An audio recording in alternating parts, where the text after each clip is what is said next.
dihukum seberat-beratnya. Kami tidak ada daya upaya, kami orang susah. Kami minta dihukum seberat-berat, setimpal dengan perbuatannya.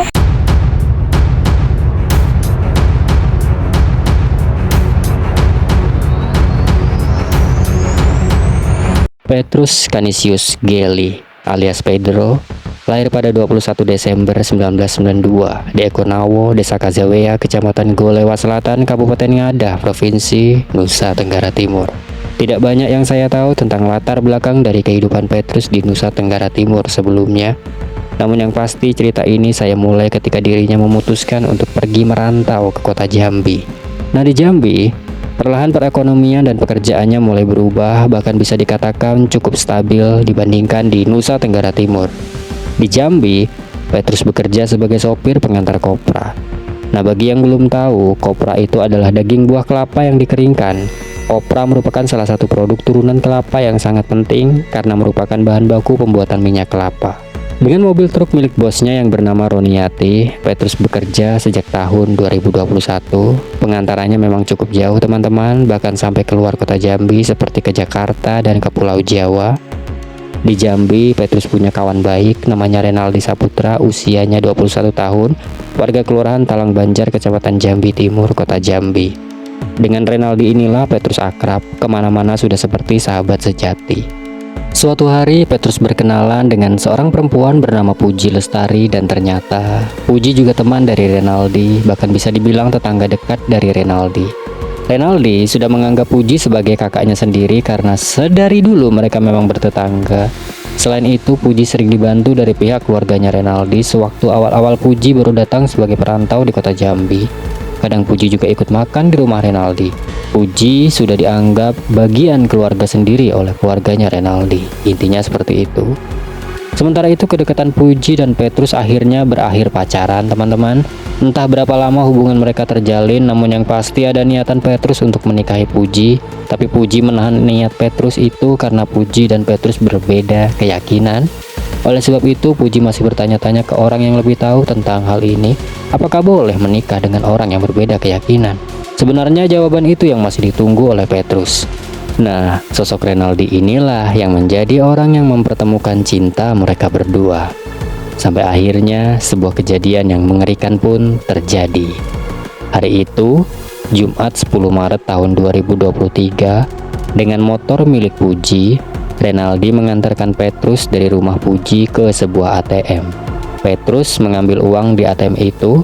Setelah uang diambil dari ATM, Renaldi mengantar Petrus ke parkiran mobil truknya di Jalan Baru, Kecamatan Jambi Timur. Hari itu memang ada pengantaran kopra yang harus dibawa Petrus ke wilayah Semarang.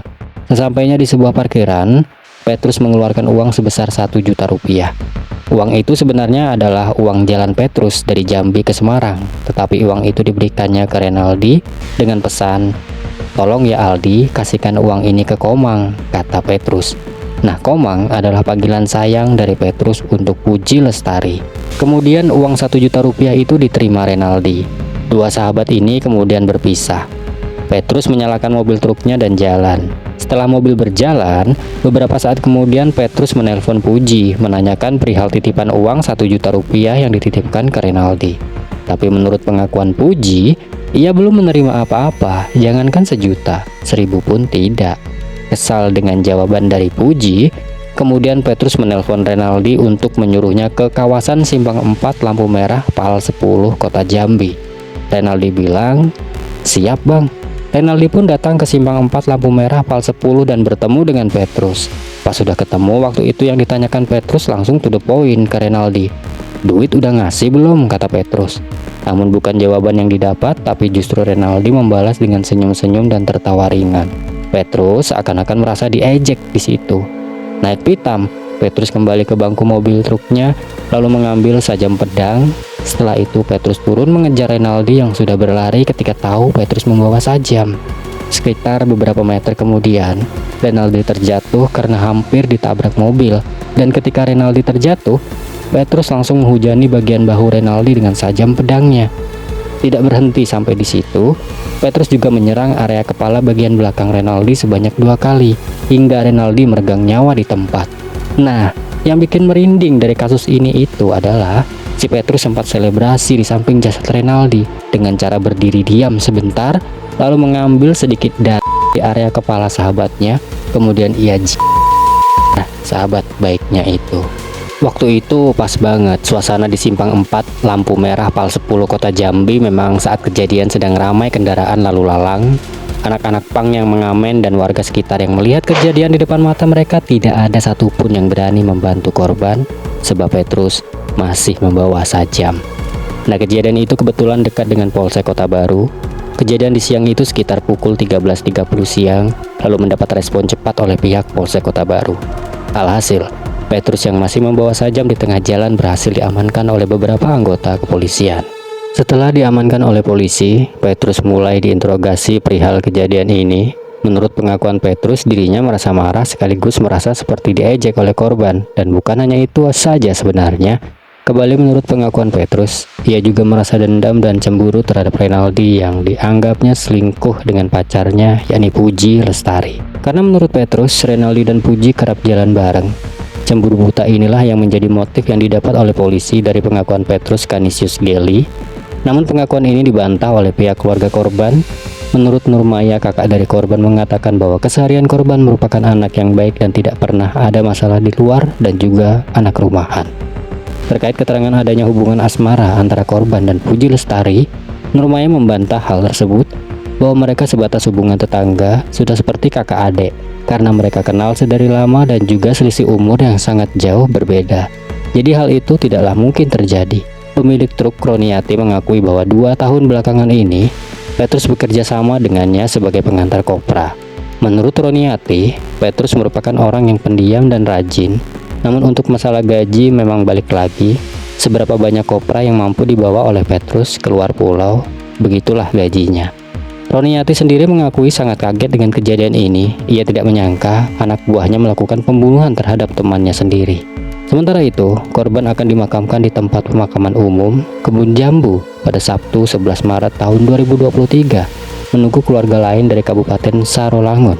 Kasus ini berlanjut pada proses rekonstruksi yang digelar di Polsek Kota Baru pada Kamis 6 April tahun 2023. Ada 15 adegan yang diperagakan langsung oleh Petrus dan peran pengganti korban.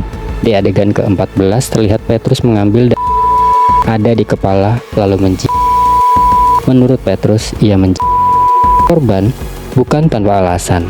Menurut kepercayaannya, jika ia tidak akan dihantui arwah korban.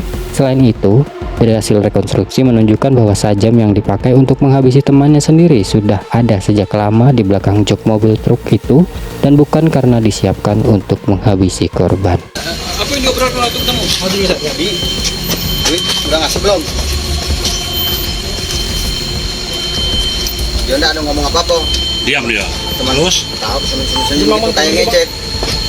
Saya mau ngejek kan? Dia enggak ada jawab, cuma kayak ngejek aku gitu. Di situ saya langsung naik ke mobil. Sudah ngomong gitu. Ribut dulu. Iya, ribut. Iya, ribut. Ributnya macam mana? Dia tidak ada ribut. Enggak, yang kau marah dia macam mana? Dia cuma ketawa-ketawa gitu. Terus respon kau dari ketawa dia? Saya pikir dia ini kan ngejek saya. Terus apa yang kau Terus saya lakukan? langsung naik ke mobil. Kau naik mobil? Iya. Dianya? Dia masih di situ, Pak, di sini. Depan mobil bukan? Iya. Dengan 9 tadi. Lagi ngomong 9.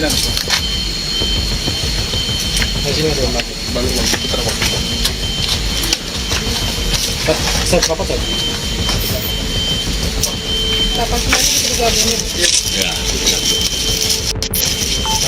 Ribut di sini. Terus kau naik mobil. Mobil.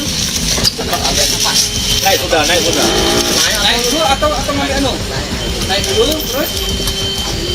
Di mana itu barangnya ambil? Di mana taruhnya? Kamu tinggal 10.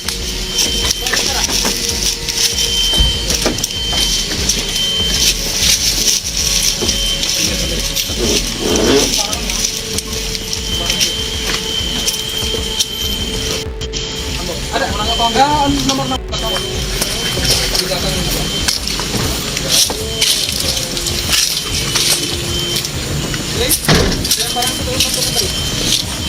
Sekarang masuk ke bawah turun kan? Terus sebelah parang. Standby foto bang. Terus dia lari. Bawa parang tuh dari. Kita kayun dulu, bukan? Kita. Sepeda motor. Sepeda motor masih di sini lah. Terus setelah lari, Aku kejar dia. kejar sebelah. Sebelah itu be. Jauh-jauh. Itu be. Ini bang.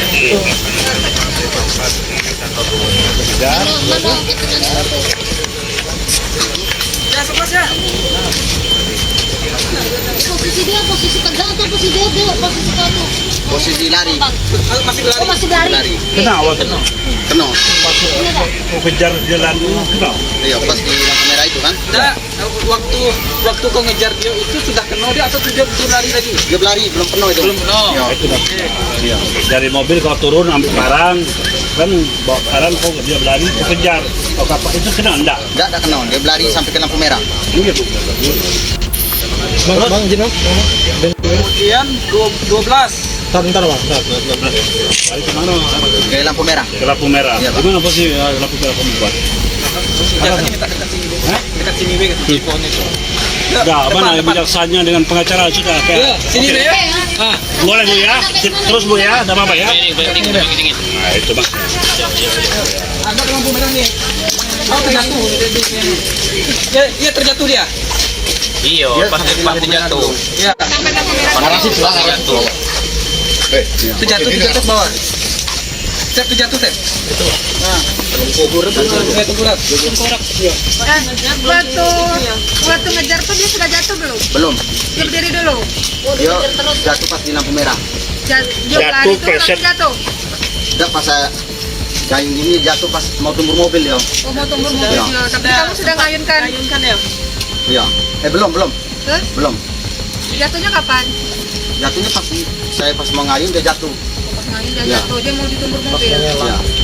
Pas lampu merah kan? Iya pas lampu merah. Kayak gitu ya? Jatuh Bang, gimana posisinya? Kayak gini. Kayak gini. Longkot.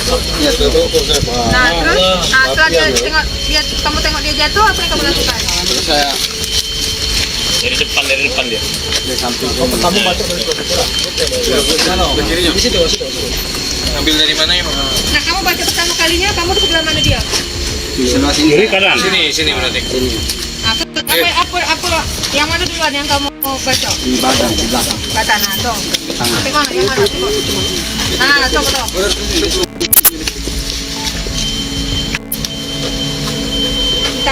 Tangan sininya. Sini. Sini apa sini? Sini. Oh, di sini. Kamu gini kan? Nah, posisi parang kayak gini kan? Kamu gini kan? Yang mana kamu? Sebelah kiri itu. Itu sebenarnya. Nah, itu.